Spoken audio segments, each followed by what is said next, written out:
Alors les amis, ce soir on finit l'actualité par promis, comme je vous l'avais promis d'ailleurs, donc je vous dis, hein, j'ai reçu un courrier d'un viewer, là, t'es peut-être là, cher viewer de l'ombre ou pas.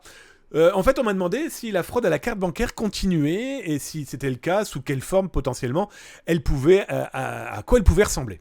Eh bien c'est simple, je suis allé dans un espace que je cybersurveille depuis, je dirais bien 5 ans, hein, très honnêtement.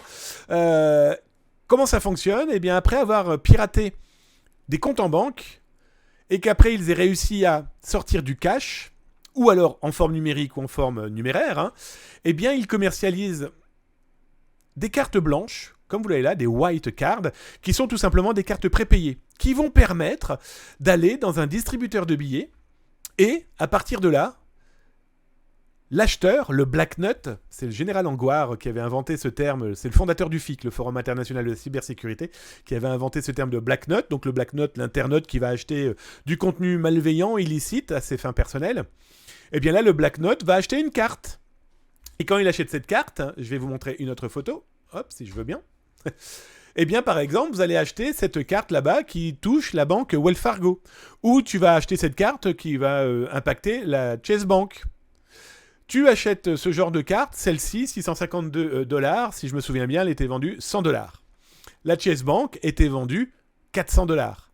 La Twist, 4257 $, je vais vous expliquer à quoi ça correspond, était vendue 500 $. Alors là, vous allez me dire, mais pourquoi le pirate informatique ne va pas lui-même retirer ses sous? Ben non, il préfère effacer ses traces sous cette forme-là.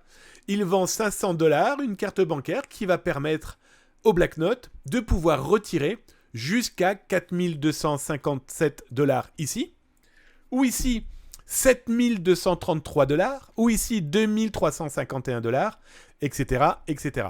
L'idée, c'est que le Black Note va peut-être aller dans un magasin ou va peut-être tout simplement l'acheter et récupérer le liquide dans un distributeur de billets. Alors il y a un moment, on pourrait se dire, oui, mais ça c'est du bluff, les mecs en fait, voilà, ils vendent ça, mais c'est une escroquerie derrière. Et à un moment, on se dit que l'escroquerie, à première vue, a l'air de bien payer. Parce que là, c'est l'un des pirates informatiques que j'ai contacté, qui m'a envoyé un certain nombre de documents. Alors, vous voyez, je vous mens pas, je vous montre les dates. Ah ben non, c'est marqué là-haut. Vous avez là-haut la date de la capture écran. Hein, donc, nous sommes bien le 6 octobre 2022 et ça a été fait à 9h55, cette capture écran, au moment où le mec me l'a envoyé. Voilà, donc là, il me montrait et il m'a montré les extractions de liquide qu'il a pu faire avec des cartes blanches. Et là, son sac plastique, je vous en montrerai pas plus. Mais en plus, il venait de s'acheter une montre bling bling et une paire de baskets qu'il a à ses pieds.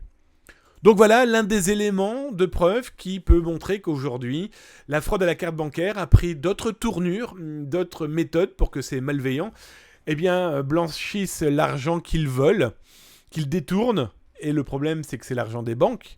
Et qui dit l'argent des banques dit notre argent. Et il y a un moment, on va tous payer. Eh bien,